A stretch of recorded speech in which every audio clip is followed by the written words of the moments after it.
Welcome to the Orgasmic Lifestyle Podcast with me, Venus O'Hara. An orgasmic lifestyle is about reaching a climax in all areas of life, not just in the bedroom. Here, we dive deep with expert guests on topics like nutrition, spirituality, personal development, sexuality, and much more. Together, we'll explore lifestyle lessons to help you lead a life that's fulfilling, joyful, and unapologetically orgasmic. I'm your guide, Venus O'Hara.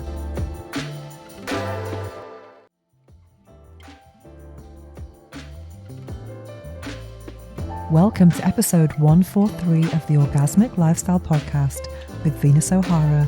In this cold moon episode, we discuss sex education and relationships. We speak with Elise Rogers, who is a sex and relationship therapist. I also review the book Emotional Vampires: How to Protect Your Happiness from People That Suck Yours Dry by future podcast guest, Coach Daniel Ratner. And the episode ends with a guided meditation with affirmations for cultivating sexual confidence. But first, let me share with you some of the highs and lows of 2025. Welcome to the penultimate episode of the year. The next episode, which will be the last one, will be a meditation for the winter solstice. But this is the last full length episode, this one right now. And I want to just give you a bit of a recap of the year. It's been an incredible year for me. So much growth and healing has happened in my life. And also a lot of amazing accomplishments with international press. I remember I started the year in a kind of, how would I say, in a very kind of introspective mode, a lot of healing happening and shifts in my personal life. And I'm someone who doesn't stay down for very long. And I was kind of down at the beginning of the year, actually. And I was searching for ways to find peace and joy in my life. And I started this ritual called writing down my 3 wins of the day. And it was a great thing to do to help me to focus on the positive things. Because even if you're going through something challenging, there are always things to celebrate. So I bought a very cheap diary, very small diary that cost me $125 in a discount store.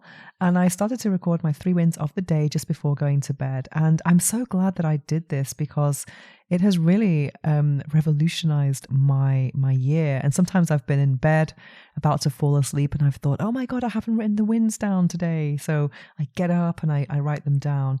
And just looking back at the beginning of the year, there were just so many things that happened very soon after the new year. One of the great things is the press that I've done. I've been in Apple News, Grazia, Howard Stern show. Can you believe I didn't even know who he was? Bustle, and I've been in Body and Soul Australia. And so the purpose of all these media appearances has been actually to promote my book, which has been wonderful. And it's something I didn't even ask for, but the universe came to me. And it's really nice to see that happening when you are creating content, because sometimes you feel that you have to do more to get more results, but then you forget sometimes that even the work you've already done is still out there and being consumed, even when you're asleep, even when you're feeling like you don't want to switch a camera on or anything like that. So that's a really wonderful thing to just kind of open your email and see interview request for some big media outlet is a really cool thing. And I've been celebrating a lot of that, a lot of visibility, especially at the beginning of the year.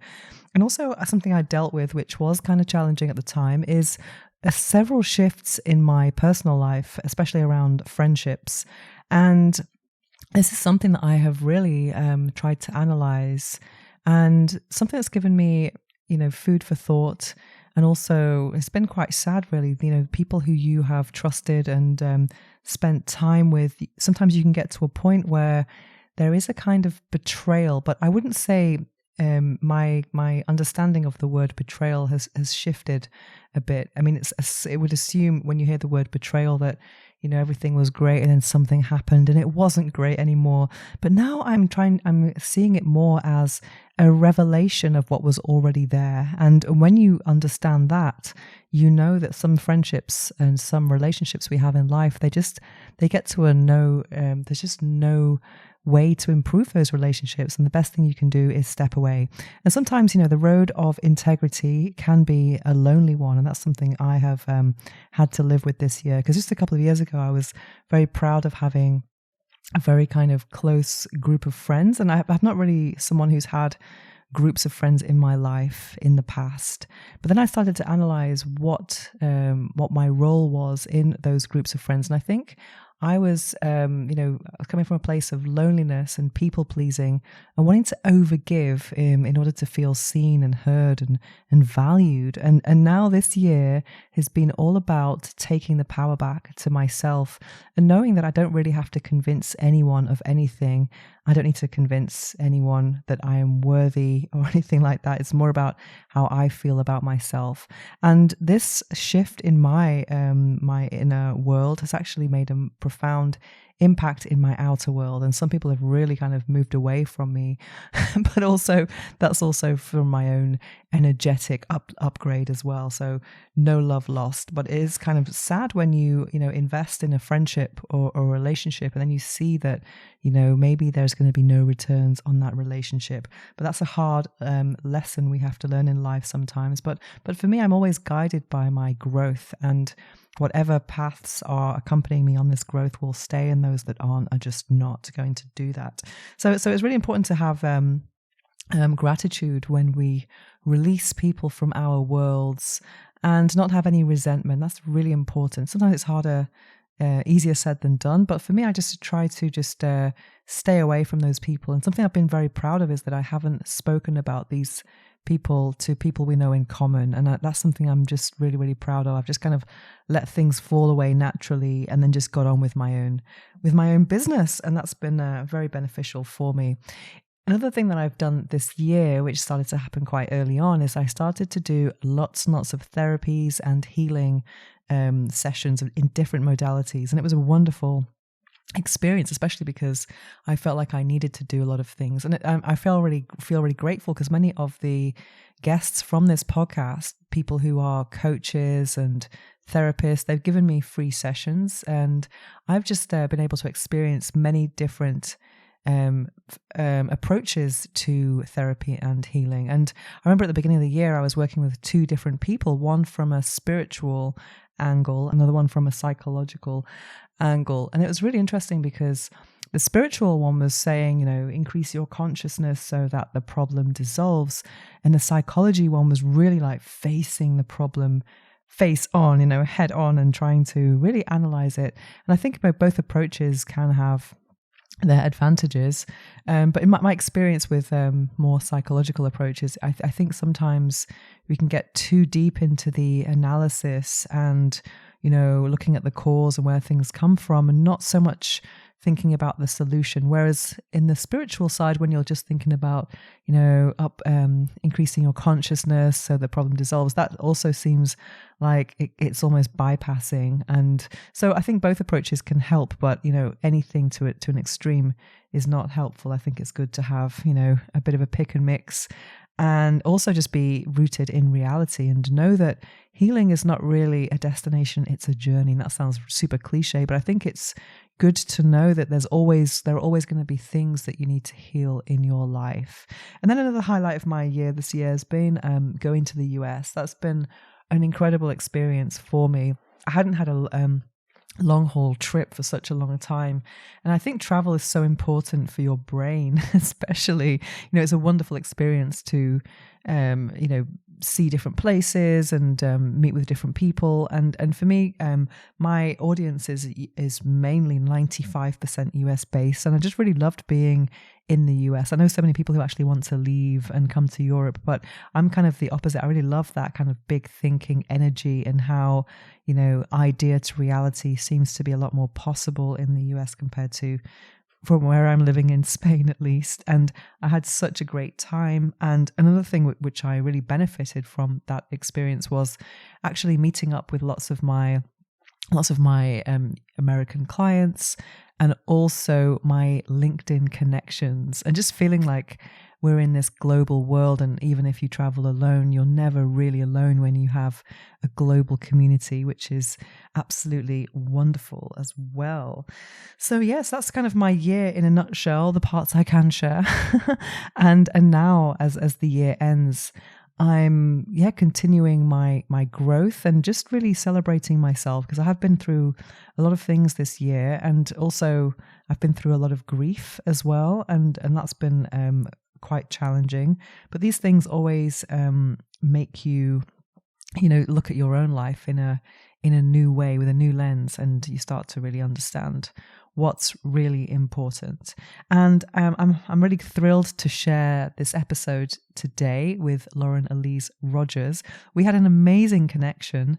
And it's quite a few months ago now when I interviewed her, because I have so much content already recorded. It's taken a while to bring this episode out, but we had a wonderful connection. And then I actually met her in person in Barcelona, and we were able to spend a day together and continue connecting. And she was part of the Sexual Health Alliance, and I was invited to speak with them about my work. And I just felt this fantastic connection with these professionals in the sexual health and sexology space, because I feel sometimes that I don't often get to share space in real life with people who share the same mission and passion that I do, of helping people to prioritize pleasure and peace, which is definitely my mission in life.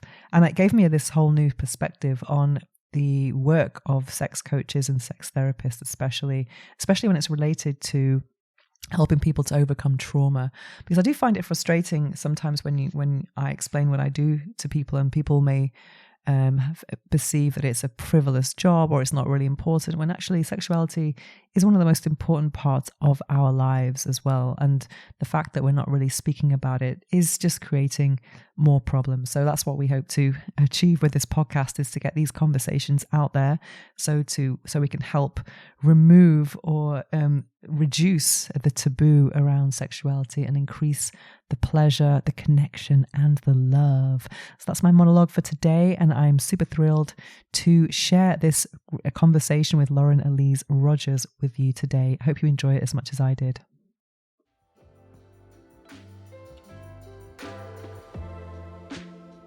This episode is sponsored by pumpvenus.com.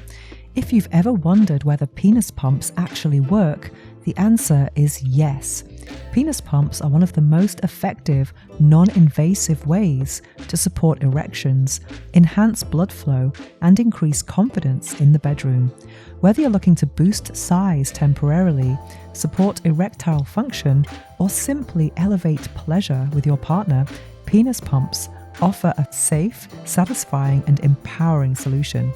Many people notice fuller erections, improved stamina, and a heightened sense of body awareness, all from a simple daily ritual. So if you're ready to explore enhanced pleasure and performance, visit pumpvenus.com. That's pumpvenus.com, and discover the power of consistent, mindful pumping. Your pleasure, your confidence, your ritual. The link is also in the show notes, and you get 10% off with the discount code Venus10. Happy pumping!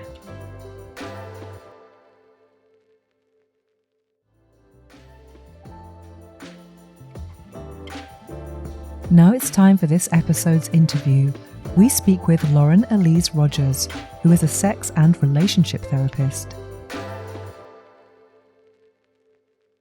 Lauren Elise Rogers, welcome to the Orgasmic Lifestyle podcast, where every day is a climax. For those who are unfamiliar with your work, could you tell us what you do? Yes, I would love to. First, thank you for having me. I am a big fan of your work. So you don't know this, but I have shared your work with lots of clients. And so this is a real joy of mine. I've stumbled into your work on the Educated platform and things like this. Wow. And so, yes, you've been in my heart before we even had this conversation. So this feels so sweet to me. I would love now to tell you who I am and what I do, but thank you for having me here.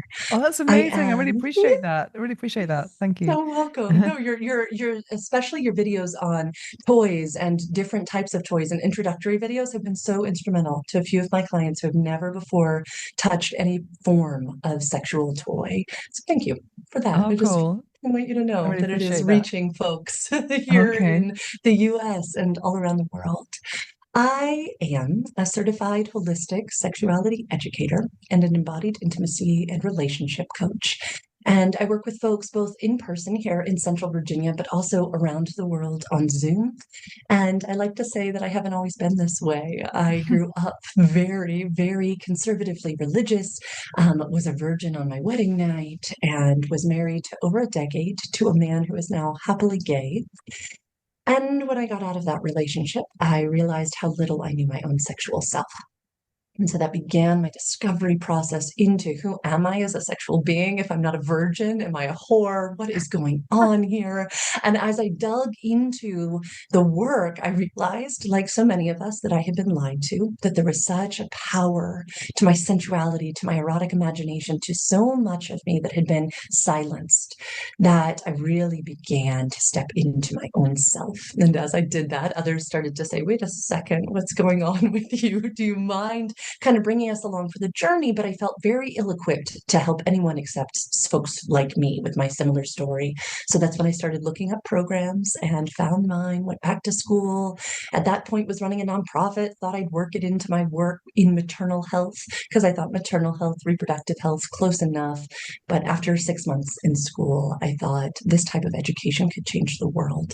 And so I opened a business in January of 2022 called Sex Ed for You. And I thought, well, either people will want this or no one will understand. And yeah, the rest is history. I now work all day, every day with individuals, partnerships on overcoming sexual obstacles, on reclaiming and reaccessing their own inherent sexuality. And it's my favorite thing in the world. Oh wow, that's so interesting.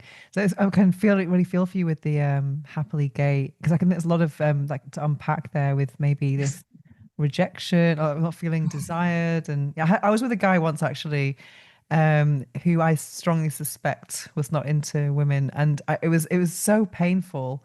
Oh, yes. And I had him at 2 years or something. But I can't imagine 10 years. I mean, it's It just soul was destroying. It was, thank you. Thank you Yeah. for that. I think a lot of folks gloss over that, and we are dear co-parents and have done so much work to Mm. re-establish a relationship founded upon trust and beauty. And yet, the soul crushingness of being in a sexual relationship, what should have been a sexual relationship, what had been promised to me as the best place for Mm. sex within marriage between one man and one woman, what had always been promised to me.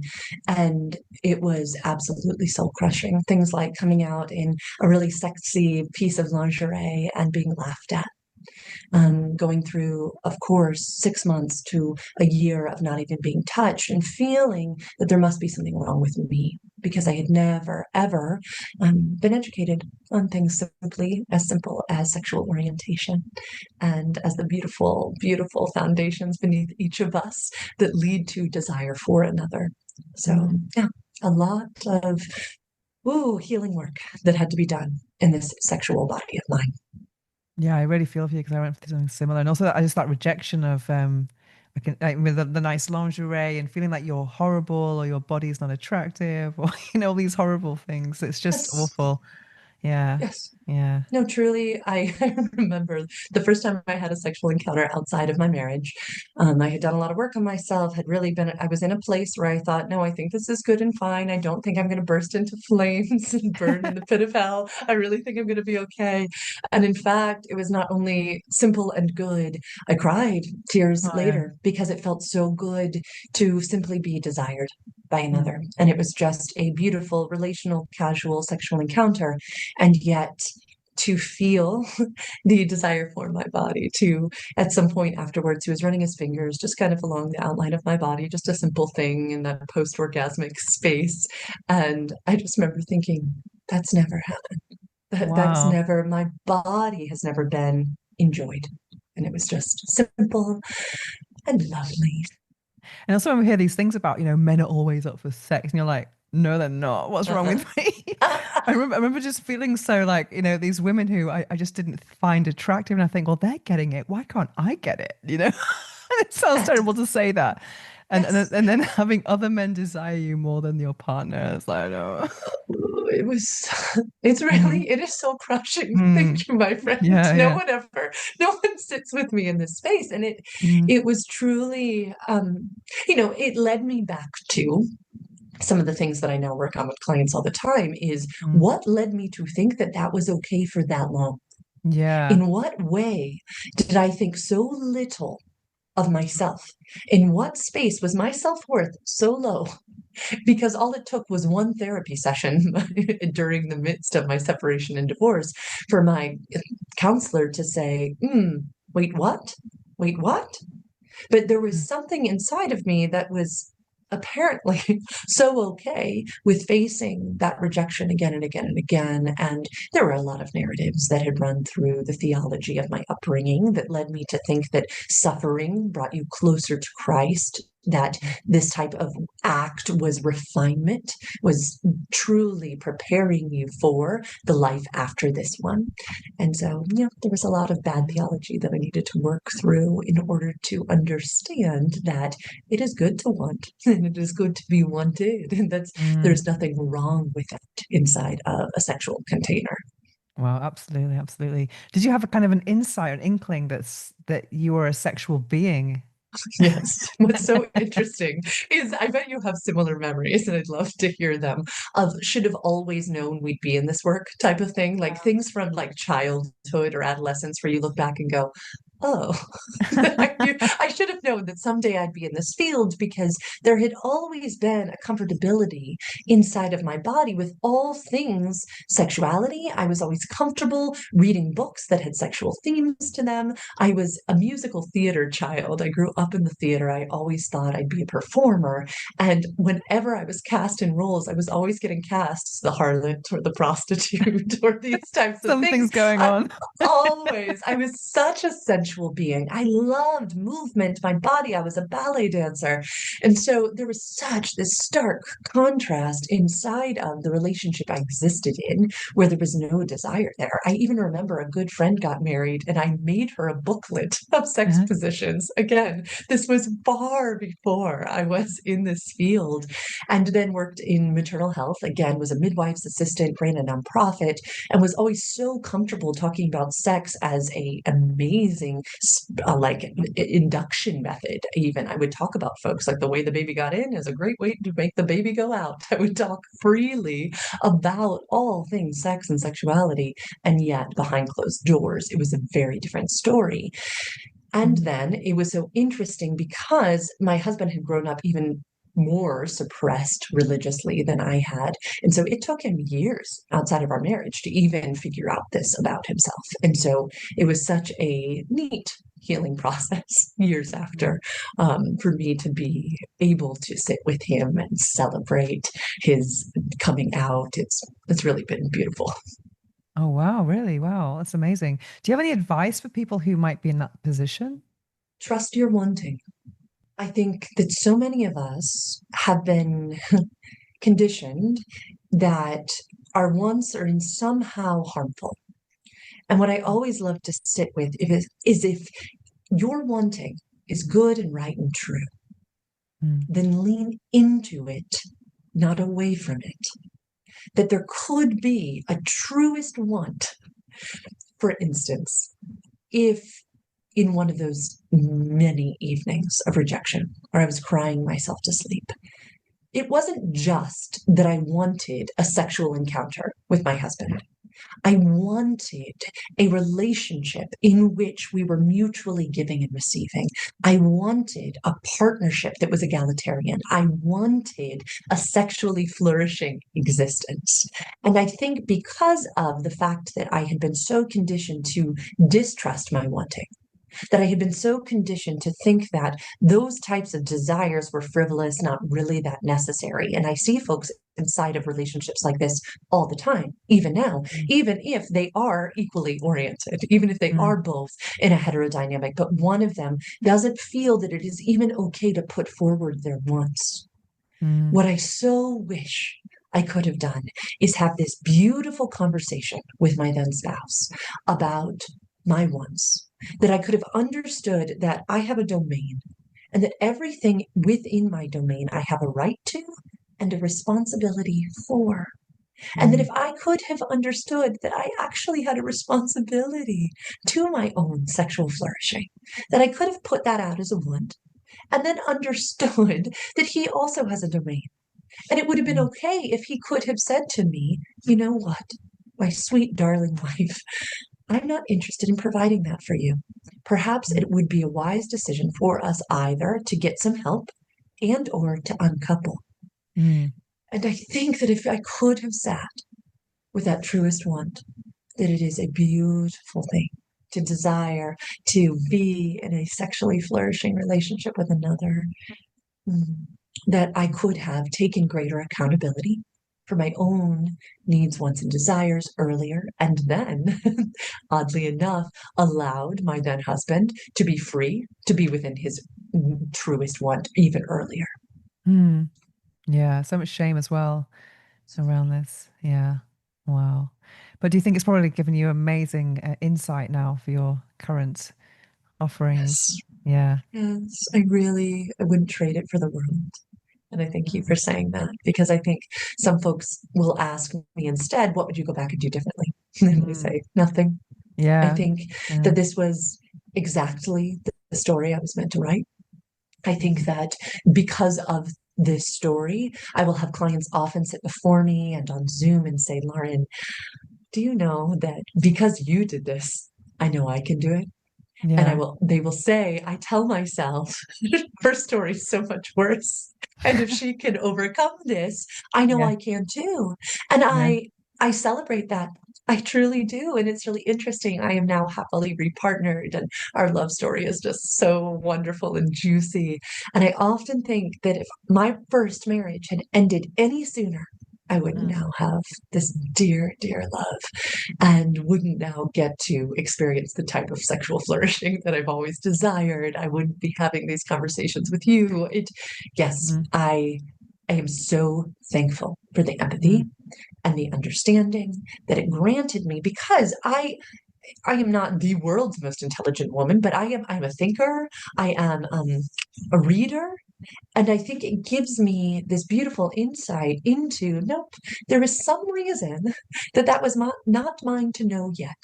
And mm. I deeply believe we learn the things that we are supposed to learn when we are supposed to learn them. Absolutely. Mm, And there's no rushing to be done about that. That some of us are meant to be late bloomers, and that's mm, okay. It's mm. okay. Yeah, definitely. There's that expression when the teacher's ready, or when the student's ready, the teacher appears. Yeah. Right. Yeah. It gives me goosebumps. I just got goosebumps. Yes, right. That no, there's no rush. There's no Mm, rush. hmm. So how's your relationship with faith now? Mm. Such a juicy question. Such a juicy question. I think better than ever.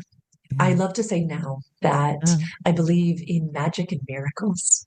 I mm, deeply believe still that there is some type of loving creator being that mm, sees me and wants the best for me because that feels really juicy inside of my bones. And mm, yet, I used to believe that I was, and this is in quotation marks, I was a sinner in the sight of God, justly deserving of his displeasure, was mm. one of the things that I was taught from the day I was born. I Wow. no longer believe that. I don't believe that at all. I did a deep dive into the work of Mary Magdalene. There's a beautiful Okay. book called Mary Magdalene Revealed, and her scrolls were found in as many places as Matthew, Mark, Luke, and John's, and yet her scriptures did not end up in the Christian scriptures. And so I really enjoy her work because she'll talk often about this Jesus, this radical historical being that we know walked this earth, would say to her, the church is within you. You have Mm, everything you need. You are mm, beautiful. You are sensual. Be in your body and celebrate. And sin is only the undoing of what is beautiful. mm. You And know, evil is only the absence of good. Yes, go ahead. the Mary Magdalene area in France is not far from Barcelona, actually. I was Okay. there, I've been over there a couple of times. It's just so special, the Cathar region. There's also this church in a place called Rennes-le-Château, which is the inspiration of the Da Vinci Code. and they have the Jesus and Mary and the bloodline, the Saint Sarah. And it's all this kind of, it's very mystical, very divine feminine. And this is a very special part of France, which is just 4 hours and 24 euros on a coach from Barcelona. So So, it's, so maybe I should go. I Maybe think I it's just should such a go when I'm beautiful there. place. And also it's just, Mm. it's magical. And there's a lot of energy. And I went there for the first time about 3 years ago, or maybe 4 years ago. And just from that moment, I started wearing more like accessories and dresses and just started getting more into the feminine because I was very kind of just a hoodie and sweatpants girl before that, you know. So I was like, okay, let's get feminine, and it was just an amazing. I was there last summer as well. It's absolutely incredible. Yeah, the energy there. Only read of Mm. it. I've only read of it. And Mm. yes, because once I started with Mary Magdalene Revealed, I just gobbled up Uh, work on this I haven't incredible even read human. it.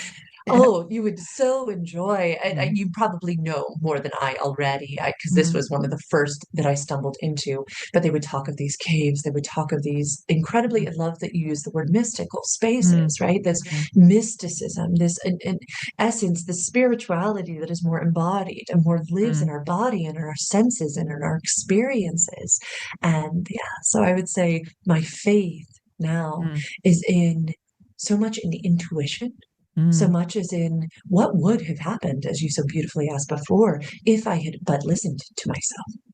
What would have happened, right? And what can happen if I truly intuit, if I listen? And is there such a beauty in doing that? And is there such an integrity in doing Mm. that? Because when I am able to listen and put self before another, does that actually give them agency and Mm. autonomy over themselves as well? Mm. And when I back off, does it start to become really beautiful? Yeah, Mm. I would say that's my faith now. Amazing. It sounds amazing. Yeah. And I think it's also good to, I also think a great advantage is to have experienced, I was brought up very Catholic. My family's very Irish.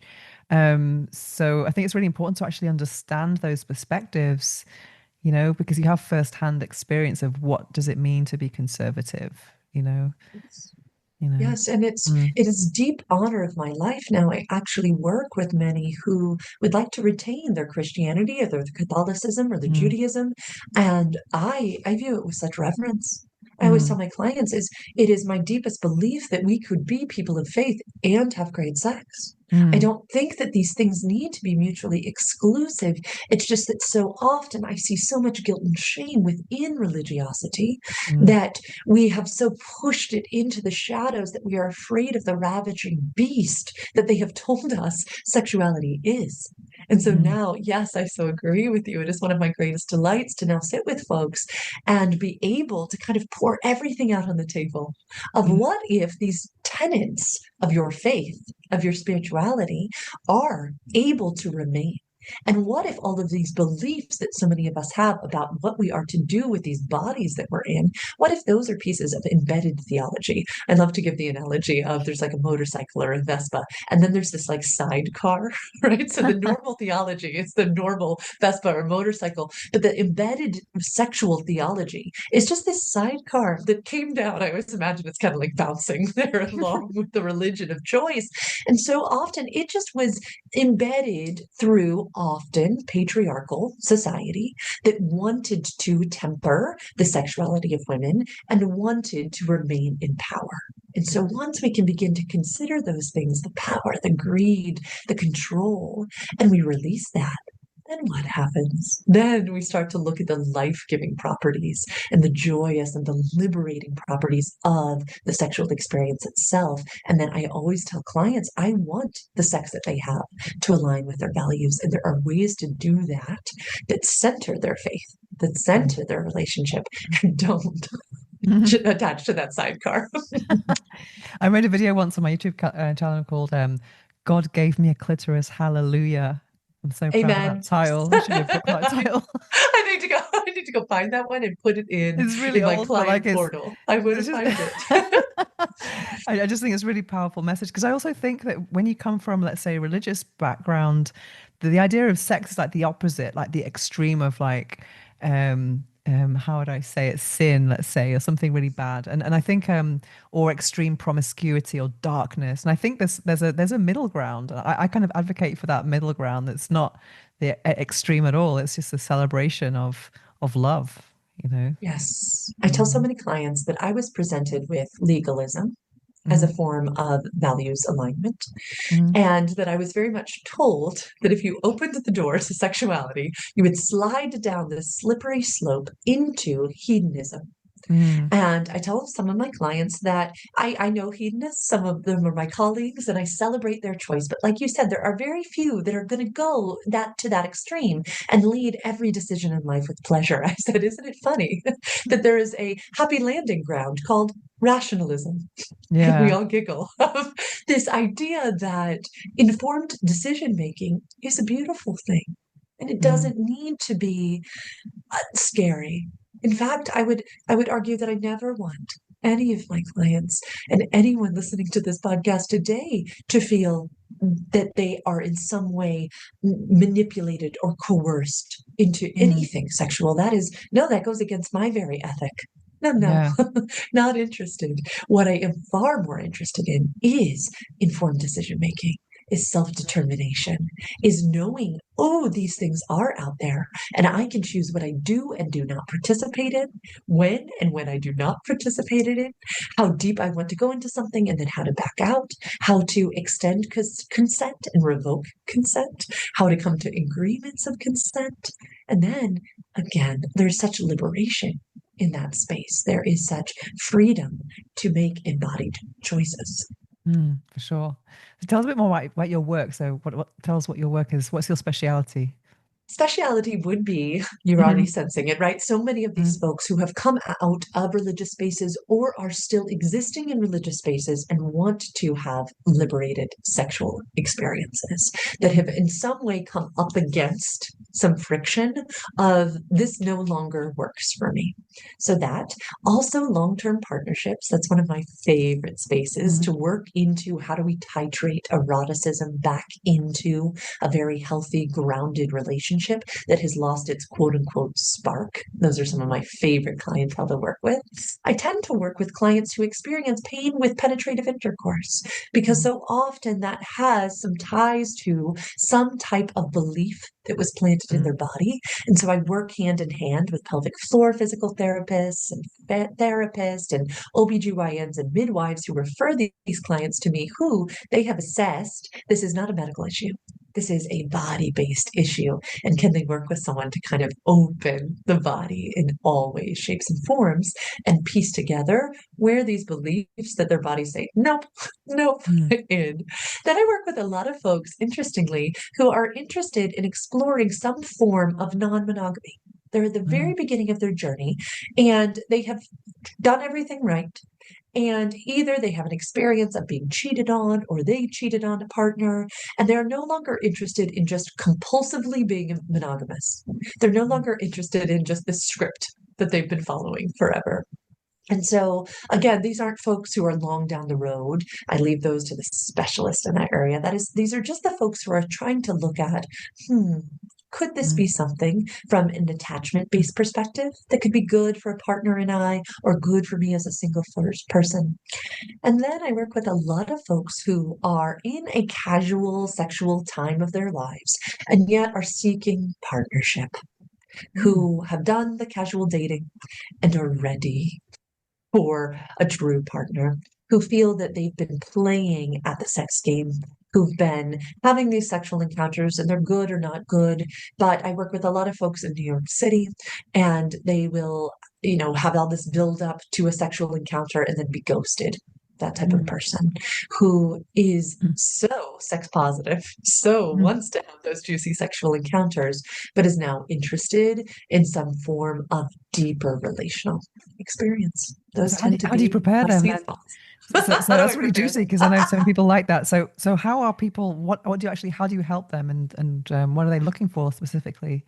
So this is where I'm so glad we talked about my story a little bit because of that experience that I got to embody of existing inside of a relationship container that was not satisfying for so long. What I had to do is really understand the beliefs about myself that kept me in that space. Right? What was I accepting into my vortex that perhaps I needed to work on self enough to enter in like in essence, spiral up, right? Grow, understand my capacity and what was keeping me from continuing to adapt myself to be chosen instead of becoming more choosy myself. And Mm. so, what my clients and I work on is getting so specific in exactly what they need, want, and desire. And then, as they are having these casual sexual encounters, noticing, okay, I liked that piece. Okay. So then we bring that piece back and we journal about it. We do some exercises around, okay, yes, universe, this, but Mm. not that anymore. And letting it go. Because what I have found is that so many of us, because of our desire to belong, inside a Mm. relationship, because of these learned patterns in childhood of how we needed to show up, how we needed to remain connected, what we tend to do is overcompensate. We will see that one good piece. And Mm. so we'll say, forget all those other ones. This guy's good enough. They're good enough. I will now do more work to fill in that gap space. Right. So if this one Mm. human that they went on a date with gave them just a morsel, they'll say, no worries. I'll fill in the rest. You don't need to do anything more. So what I see happening is that that person that they went on the date with was never interested in giving them more than that morsel. But because of the powers of projection and adaptation with inside of our bodies, which are beautiful safety-seeking behaviors, we are able to identify these and stop filling in the gaps as soon. Mm. Instead, holding again within that domain, within the Mm. self, understanding where is it that I stop and the other begins, and where in fact does that actually give them more agency and make me a person of more integrity? And how can I view my embodied choosing as the most important thing I can do? And Mm. how can I use each of these dates, each of these sexual encounters as learning experiences instead of last chances, instead of the only thing I'll get? And how can I get clearer and clearer and clearer? And yeah, it is not odd that within a coaching time Mm. with a client, sure enough, someone comes on the scene and we are able to work through, oh, look at this. Look how this beautiful human is here. And what's interesting too, I find, is that when we don't, again, fill in that space between us and the other, simply because of that desire to be attached, what also happens is that another who might be interested in us is allowed more space to come towards us. They are Mm. given that space to come near, to lean in. And without that overcompensation, they can, on their own time, come closer and closer and closer, and then come to know us as the truest version of ourselves, too. I think this performative world that we live in, and because of media scripts, because of erotic stimulation like pornography and things, we have all of these ideas about how sex should look, and not a Mm. lot of ideas about what authentic integrated partnership could look like. And I don't think it has a cookie cutter at all. I think we Mm. each get to decide what that looks like for us, but that just takes us so much communication and so much understanding of ourselves and being able to, as you said earlier, listen to, intuit our own bodies, trust their nervous systems, and turn towards ourselves with compassion and curiosity. I think the dating world is very tricky at the moment. I think we're so disconnected even with all these new apps, these new ways of meeting people. But I think sometimes we're coming at it from a scarcity perspective or Yes. mindset because Yes. sometimes when you do have that little connection, you do kind of think it's better than what it is. And sometimes we have the opposite problem to what you encountered in your marriage. You have really amazing sex, but within a toxic relational dynamic. Sometimes we can put that good sex on a pedestal and then accept terrible things. Mhm. Well, that brings me to 2 points. One, Esther Perel was just interviewed on a recent podcast with Stephen Bartlett, and she's talking about this exact same phenomenon that dating apps is how we're meeting most people these days. And in olden times, right, you only Mm. had the people within your community. That Mm. was it, right? Until we could transport outside of these communities, our pool of people was much smaller. Then we were able to drive, then communities expanded, cities expanded, our pool became greater. And yet, within this pool of people, you had hundreds of options, but you still chose one. Now Mm. we have these apps where technically you have more options, but yet you don't. And so she was encouraging us all to view this very similarly, to say you had 100 matches and you only went on one date. Well, she was like, well, that's kind of normal. That would be the same as you going to a public event in your community even just a decade or two ago, and only connecting with one person.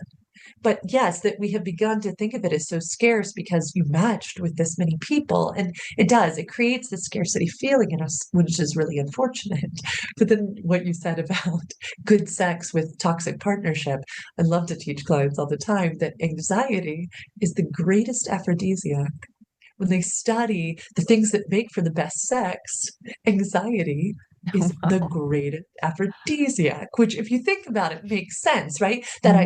Oh, somebody might catch us, right? Ooh, this naughtiness factor, the taboo, or oh, we only have this much time, or oh, we have so much time, right? But this anxiety is one of the greatest aphrodisiacs. And Dr. Jack Moran says, isn't that rude?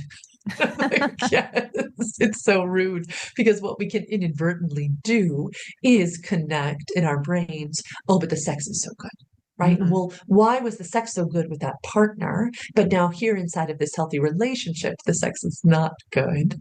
And yes, I always say, because anxiety is not as present.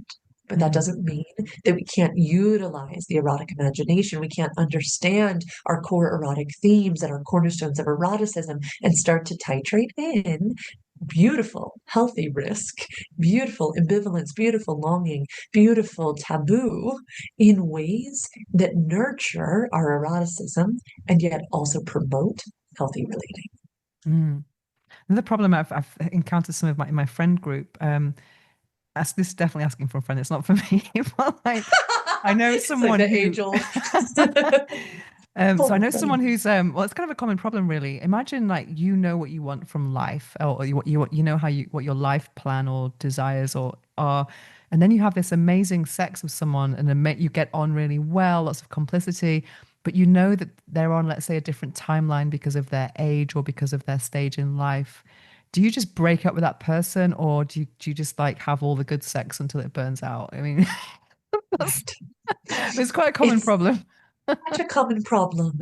And I would say to each their own, that I don't think there's any cookie cutter solution here. What I always invite my clients to consider is this juicy hot sex that you're having in any way blocking the pipeline?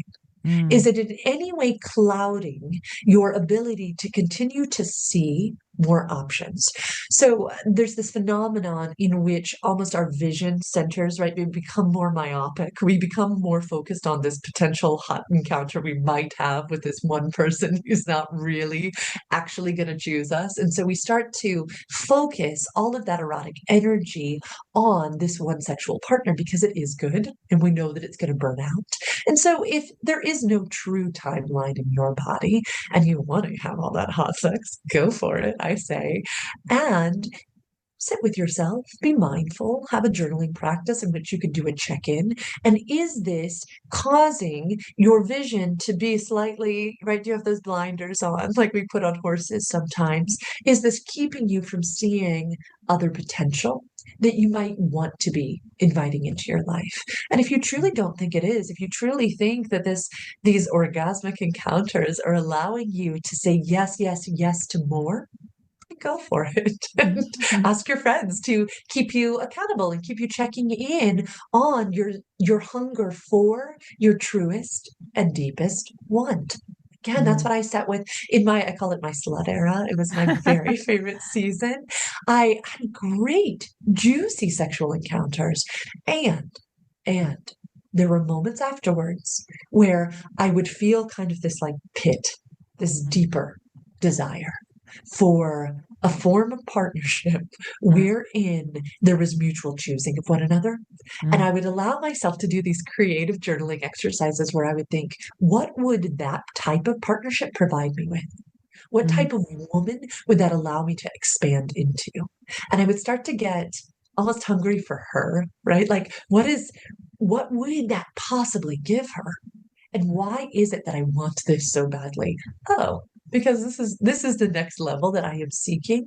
And it's not wrong that the sex partner is fine here. It's not. It's like to each their own. Great. But I want that. Mm. And I think that I never want anyone to feel at all shameful or silly for their wantings. To Mm. want is good. It is so good to want. And so, if this juicy, casual partner who's never going to turn into anything is in some way diminishing our deepest want, that's something to consider. But if they are just reinforcing that we are titillating and Mm. erotic and allowing us to say yes to more, then go for it. Yeah, it's a very difficult situation because I think, we do have that scarce mindset. It's not, sex is not explosive with everyone, it's the very special thing when you have this. Yeah, I actually wrote an article like last week about it. It's called The Art of Transcendental Sex. I put it on my Substack, and it was about how, when you learn about transcendental sex, which is transcending the physical, it's not about having more bodies. You want more depth with that Yes, same person, and you want the slutty sex, you want the spiritual sex, and all of that. It's the whole range because you're kind of getting to know, you're just experiencing that person on more levels. I find that really exciting personally. I do Yeah. too. I do too. And I find that, and you could speak more to this than I, that some human beings can drop so naturally into that space. Mm. And the encounters that have been most heart-wrenching for me when during my sexy slut era, the ones that were so gut-wrenching is when they didn't want to do that over and over and over again with me. Where Mm. they had this sex partner, right, had fallen into this deep embodied almost transcendental place with me, and yet they were fine there. They didn't want anything more. That one time, or that had been, that was hard. That was really hard. And so that was one of those instances where I said, you know what, universe, more of that. More Mm. of, I want that, but I want someone who wants to keep going there with me. And it could be that I came out of a space that was so shaming of all Mm. humans, and oh well, if you hadn't have done that you wouldn't be heartbroken. And I said, no, no, no, I'm going to choose to say that my heart is beautiful and it knows Mm. exactly what it wants. And so yes, I just want more of that. And I want to Mm. say, yes, right, I heard that, like, uh-huh. And so, and more, that it's Mhm. not shame on me for wanting. No, it's that that was juicy. And if this person is not interested in, I don't know, partnering up with me, it's got to be okay. I have to acknowledge their agency as well and go, yeah, more of that, more of what Venus wrote on. Yeah. Yes, that. So how does it feel for you like now with this new career, which is obviously a big part of your journey and growth, that the work-life balance? I mean, I just as an example, when I was a teenager and I was a student, I was a waitress just to get some extra money, but I said to myself, never in a pizza restaurant because I don't want to ruin pizza for myself because it's my favorite food. I mean, how does it feel, this kind of working in this having a fun job? I mean, it's just such a big, it can be juicy, but I mean, what's your experience? Thank you. You're asking the most amazing questions. Like, no one asks us this. This is a good question. I'm going to give the truest answer here. There are days when, and my partner would hop in here and speak to them. We have a partnership podcast called the Partnership Podcast. Mhm. And I think we tell this story from a few months ago where over my weekend, so I see clients Wednesday through Saturdays. And so on a Saturday, my was wrapping up my workday, finalizing bookkeeping, things like that. And he was sending me really sexy podcasts to listen to. He's like, hey, listen to this, listen to this. And I wrote back, my darling, I cannot. I have no capacity to listen to other educators in space over my weekend. I need to disconnect and come back to myself. I have spent 4 entire days back to back with human beings discussing sex. I need a novel that has nothing to do with sex. I need a pool. I need a walk. I need movement. I need nourishing food.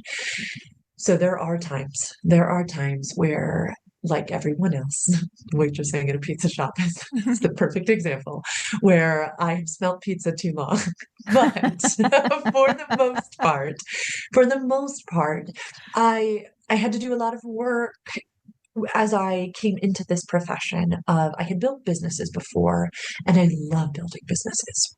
But the problem can be is that I love building businesses. And Mhm. so thankfully I had had experience before with overindulging in a thing that I love so much, which is work that is of my heart. And so I am super protective of when my work hours end. I am super protective of my Tuesdays, which the audience doesn't know, but we're recording this on a Tuesday. Those are my admin and podcasting days. I do not see clients on Tuesdays because I want to sit cozy in my bed or cozy here in my podcast studio and talk with individuals and do my bookkeeping so that that is all done on Tuesday. I want to focus on clients Wednesdays through Saturdays, and then I want to play, and I play hard, and I enjoy playing with my partner. We enjoy cultivating spaces to play. Our Sunday mornings are sacred. We spend hours and hours in bed. We bring this like carafe of coffee and a little creamer, like we're in a hotel, up to our bedroom, and we just stay in there. We, in essence, close ourselves in so that I can come back into a sexual container, a romantic container with my partner. And it feels like an ethical obligation. I had a social worker tell me once that self care is an ethical obligation when you're in a helping profession. And these types of mindfulness of my partnered pleasure experiences and my solo masturbatory experiences and pleasurable experiences feel like such an ethical obligation. And then not only do we have this little Sunday ritual, we are really mindful as well to schedule vacations for ourselves, schedule sexy adventures for ourselves. We call them sexcations. We do all of these types of things. I'm coming to Barcelona in September just by myself, solo travel, because I feel that if I am not mindful, if I am not careful, we go into that bad weekend, that one time of, whoops, we've slipped and I don't want to eat pizza anymore. And I love pizza. Does that answer? That is such a good Yeah. question. Yeah. Yeah. Is that, I've yeah. experienced the opposite. 'Cause I've been in this world, I've been in this field for 16 years, and obviously Yes. my life has obviously changed over 16 years is a long time. But there's been a lot of times of actually 2013. I remember once I was on my in a previous apartment and I was lying on a sofa, my sofa, and looking at the ceiling. I was with this guy he'd been after me for months, and I had nothing better happening, so I thought, let's just do it. And I was looking at the ceiling thinking, this is not why I'm a sexpert, not for this type of sex. So actually, I wrote an article called 2014, the year without shagging. But I mean, I just meant because Yes. I made a Yes. criteria because I only Yes. want to make love. I don't want to, I want mind-blowing, transcendental sex. I want the sex that's either really good or really bad that I can write about it, you know? Oh, I yes. don't want kind of run of the mill sex. I can just masturbate for that, and I have 1,000 Yes. sex toys. But it's really kind of made things harder. And I've had long periods of celibacy, and I'm writing about sex all day, and sometimes I felt like a bit of a fraud, thinking I'm supposed to be a sexpert, but I'm not having sex. I've never done dating apps. I just don't like those contexts. So yes, it can be very frustrating. Yeah. And I think, right, there are so many scripts out there, and I hear what you're Mm, saying, right? Well, I should be. No, mm, we're just normal people. We're yeah. people. And I think, especially from what I know of your work, you Mm. are you are so enlightened in this topic as well. And so I Thank you. think there's this like catch 22 of the more we know, the more my clients say this all the time, you can't unknow.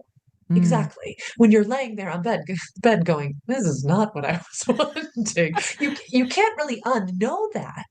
And I yeah. think yeah, there's like there's a downside to it. And my clients will often come in to a session, they'll plot down and they'll just make a kind of a grumpy face and I'll go, oh, they figured it out, right? Mm, They have now gotten to a place where their self pleasure practice is so embodied and juicy and lovely that they did have a casual shack and they said, oh, it wasn't worth it.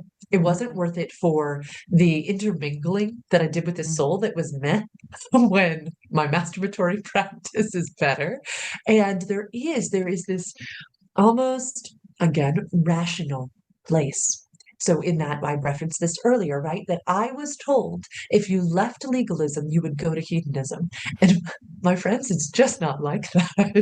The mm. more you learn, the more enlightened you choose to become, I do think the more rational your life can become. And you can end up like Eunice and I going, oh, yeah, we just live pretty mindful, chosen lives. And sometimes that involves great sex, but sometimes that involves a Lauren type of schedule where I do this, this, this. And then on Sundays, I have my sex space. And it's pretty rational. That's what it is. Yeah. Well, I guess it's normal for us, but like for a lot of people, it's kind of like kind of far out, or even just not prioritizing your pleasure is the norm, and that's kind of something I'm trying to focus on. Because I think a lot of people have given me the good feedback I've had over the years has been that I've been encouraging women to connect with themselves and not just like how to give a good blowjob. It's just a lot of this sexual content that we see is still kind of serving the man Yes. and how to emulate porn in the bedroom and Yes. and I just think that's so wrong. I mean, not wrong, nothing's whatever floats your boat, but I just think that's not my message. My message is about and also when people talk about orgasm gap, I don't think of the women pleasure, male pleasure. I think women's potential, no, reality and women's potential. That's the gap we need to close, you know? Yes. Yes, I do. And I tell friends and clients that I love men. I do. Mm, I adore them. And I think that in our efforts to decathect, mm. right, to disinvest from the male-centered sex that we've all been prone to have. I don't want us to swing to the other side, which is this men hating. That's No, not what I'm no. interested in. I It's not love my cup men. of tea. I love them. And we have got to find what this egalitarian sexual experience looks like, where we can prioritize the pleasure of all human beings involved in a sexual encounter. And that is not gonna start the moment you're in a sexual encounter. That Mm, yes, if there's this orgasm gap, that means that we need to be looking at a lot more. We mm, need to be looking at the ways in which we do not feel comfortable prioritizing our own pleasure on the day to day, the way in which female desire is kind of eschewed all the time. I have a set of journal prompts that I do with most female bodied clients where we talk about women who want, women who desire. What do we think about them? Can they have hot sex and then show up at the PTA meeting? Can they have hot sex and then cook a great meal? Who gets to be in a female body and have great sex? Who have we decided that that's for? And is mm, the woman who desires able to still be responsible? Right? Does mm, she get to have a great business? Does she get to be able to continue to progress in the rest of her life? Or is that just for the woman in her early 20s or the retiree, the one who mm. has more time on her hands? Where have we decided that eroticism gets to live? Because I so agree with you. We say orgasm gap, but I'm like, we're not asking a big enough question. Mm. There's so much more, and there is so much more that we need to step into in order to have these, yes, oral sexual encounters where we are taking a penis into our mouths, but it's also for us. We are taking of this enjoyment, and this is an embodied choice for us too, not just 5 steps to give a better blowjob. Mm. It's never going to be the type of sex educator I am. I just always tell folks, if that's what you're looking for, there's plenty of lovely videos on the internet or lovely folks to work with. It's not what I'm here for. Nope. Nope. A couple of questions I ask all of my guests. What's the book that changed your life? The Art of Receiving and Giving, The Wheel of Oh, Consent by Dr. Betty Martin. oh wow, I like the title. It's life-changing, and got Yeah. to meet Dr. Betty Martin herself just recently. And one of those things that I'm glad I got to do. Mm. Yeah, Did you read this that side of at a heaven. pivotal time in your life? I did, and I found her work on the Wheel of Consent during my sexual education for becoming a certified holistic sexuality educator. And it was that moment in time that I thought, if I had known this, everything would be different. And the premise of her work is that at all times, in any interaction, even this podcast recording today, Mm, someone is giving a gift and someone is receiving a gift.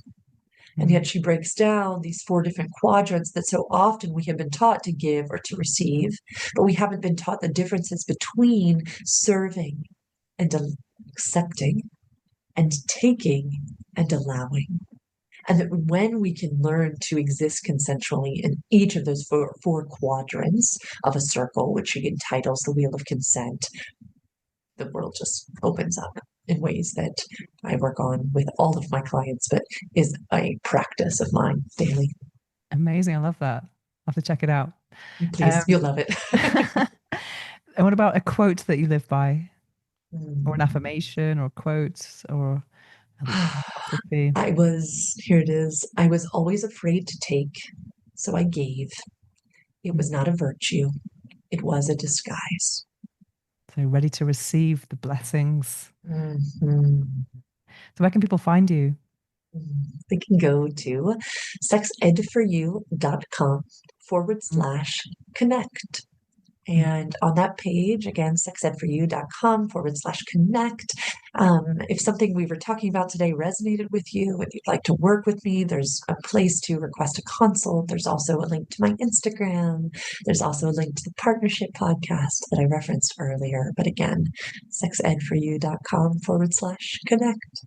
Amazing. Well, thank you so much. It's been a very enlightening conversation with you today.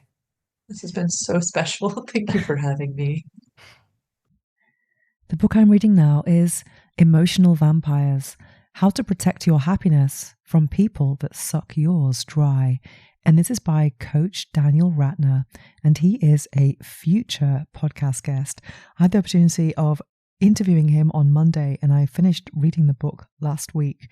And as I mentioned earlier in my monologue, I've been so fortunate this year with the podcast that I've been able to do lots and lots of healing and therapy sessions with many of the guests who are from this podcast, who are guests on the podcast.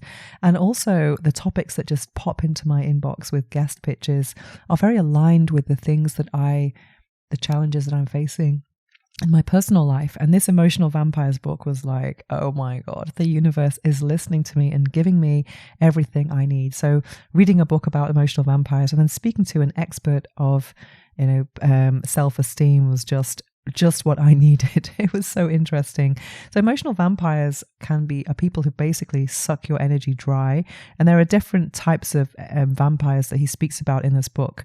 For example, you can have the drama queen, the perpetual victim, the narcissist, and the socially awkward, and then some family members, etc. And it's really interesting because everyone knows people who have the characteristics of emotional vampires, and how we deal with them depends on if you want them in your life or not. I mean, sometimes we cannot completely shut people out of our lives because they're family members or etc. But one thing that he talks about in the book, which I think is very empowering, is the notion of a healthy relationship doesn't always mean a close one. So sometimes with family members, just actually limiting your time with someone, if you end up feeling drained every time you spend time with them, then you know that you have to limit your time with that person instead of just going into silent mode and then not communicating at all. You can just see them less. I had a situation like this with someone who was always putting me down, and I just got so sick of it. And sometimes what I find frustrating with people who are very close to you or family members or things like that, it's sometimes people think that they have, because they've treated you well in certain circumstances or they've been there for you during tough times, that they have a license to not be very nice to you at other times, if that makes any sense. And I just say no. I just want to feel uplifted and celebrated by people in my life. And I had to kind of create distance with someone and go from, let's say, a phone call relationship to a text only one, because every time there would be a conversation, I would end up feeling very triggered and I wasn't really sure how to address the problem. Because the problem with what we have as humans is sometimes we are more open when we are explaining to a friend what's dysfunctional about a relationship with someone, rather than actually addressing the problem with the person in question. I know that's how it is for me anyway. I mean, I grew up in an Irish Catholic family, and one of my previous therapists used to say that I grew up in silence, and that is kind of how it is, really. There's no one's really talking about anything from a kind of direct perspective. It's always, indirect, and then that can cause a lot of misunderstandings, I suppose. But I think in general, with emotional vampires, I think we have to kind of ask ourselves, what is it in us that is attracting these types of people, and why are we accepting certain behaviors?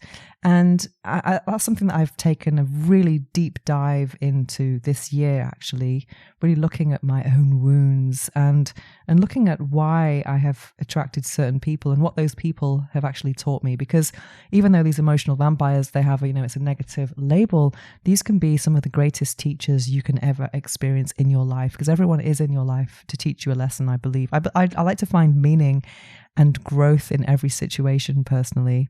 But also it's nice to celebrate the people who do uplift you. And I think of some of the friends that I have in my life right now. I can think of a couple of friends that we have this personal podcast relationship on WhatsApp. We're leaving each other very long voice notes, and then when I can offload something that's bothering me, hold space for whatever is on that in happening in their lives. And I really love, receiving a message back and someone has held space for what I'm going through, given me some opinion but support as well. Sometimes calling me out, but always in a supportive way. And at the end, you just feel really seen and heard and held. And that's what the objective is for our personal relationships. We don't be around people who are just yes people and just whatever you say is good. I've made some decisions actually this year that some of my closest friends just don't agree with, but they've done it in a very loving way.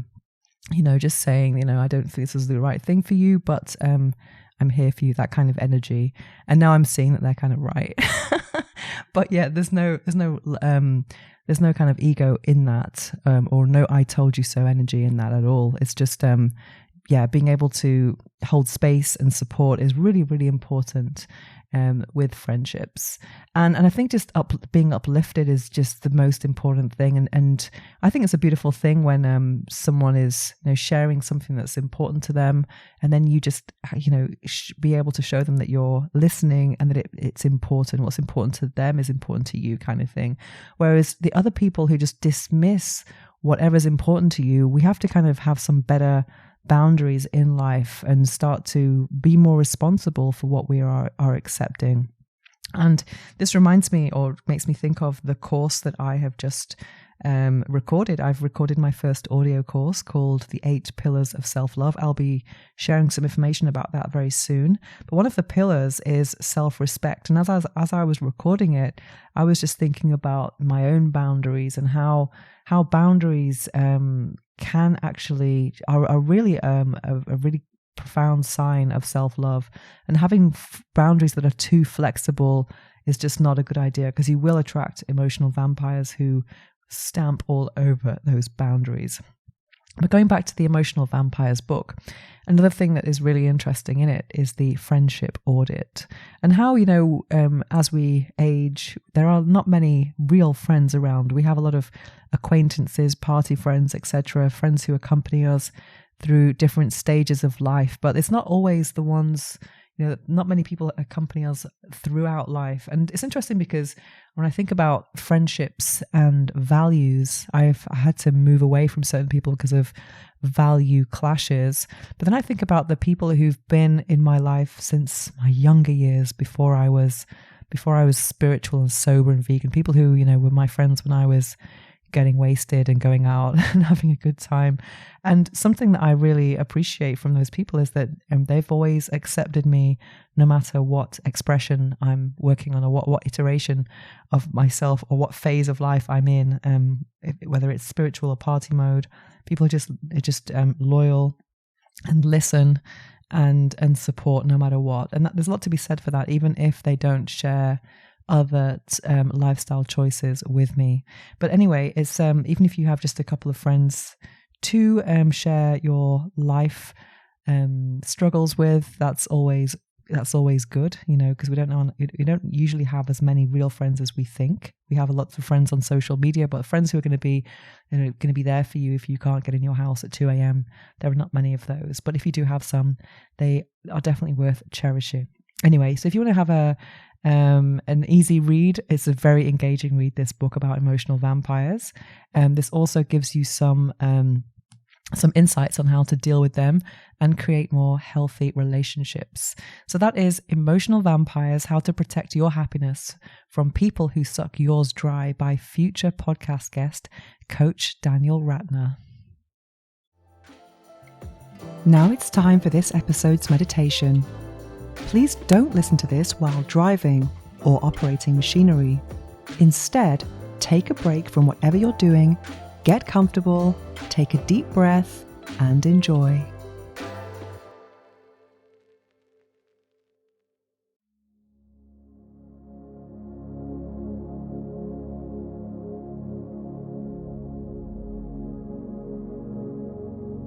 I am sexually confident. I embrace my body and honor my desires. I am worthy of pleasure and intimacy. My sexuality is natural, beautiful, and powerful. I trust my instincts and express my needs openly. I am confident, radiant, and magnetic. I am unapologetically me. I am sexually confident. I embrace my body and honor my desires. I release shame and fully celebrate my sensuality.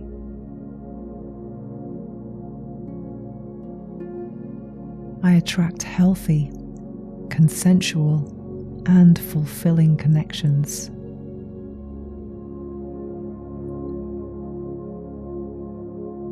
I am comfortable exploring my desires.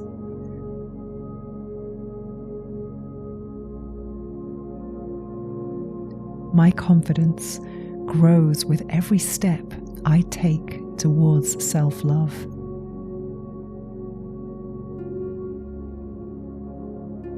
I am unapologetically me.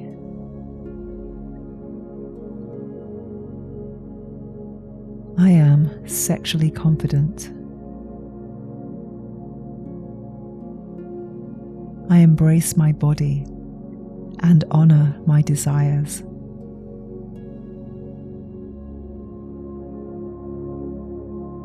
I honor my boundaries and communicate them with ease.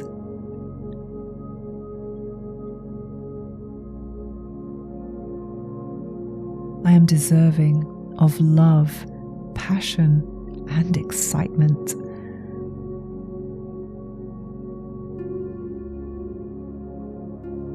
I celebrate my unique sexual energy and gifts.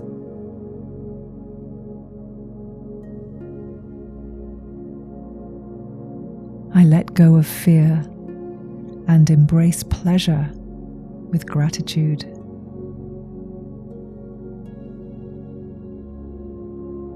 I am unapologetically me.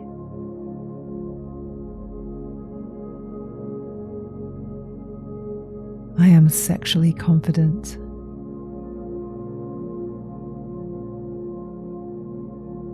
I embrace my body and honor my desires.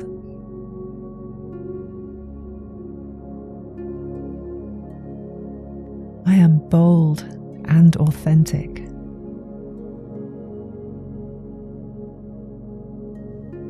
Every day, I grow more confident in my sexuality and self-expression.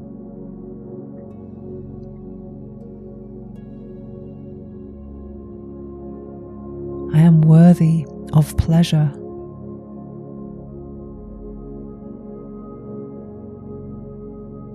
I am confident in my body.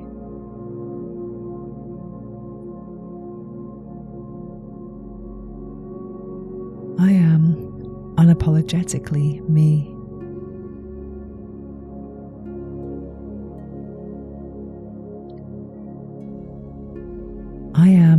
sexually confident.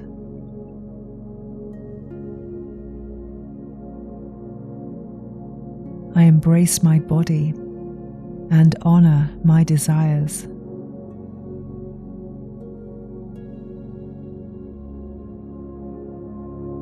I am bold in expressing my desires.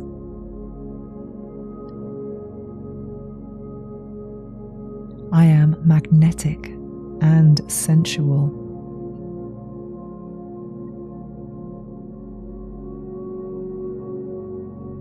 I know what I want, and I communicate it with confidence.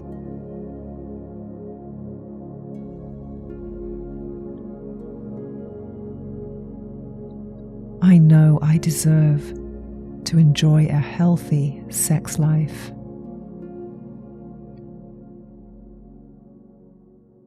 I am unapologetically me.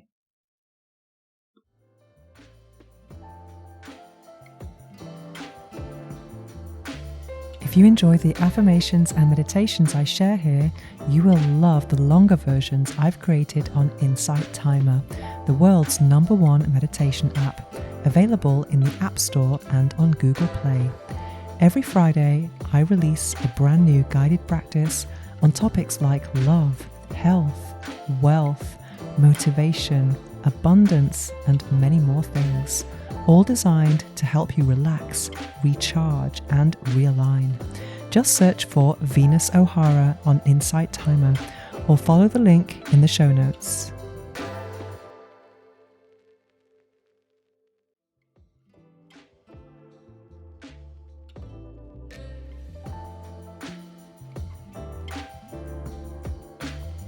To find out more about me and my orgasmic lifestyle, visit venusohara.org or follow me on Instagram. The Orgasmic Lifestyle is also on Substack and YouTube, where you can watch all the interviews with our experts. All the links are in the show notes below. Make sure to search for the Orgasmic Lifestyle Podcast by Venus O'Hara in Apple Podcasts, Spotify, and Google Podcasts, or anywhere podcasts are found. And click subscribe so you don't miss any future episodes.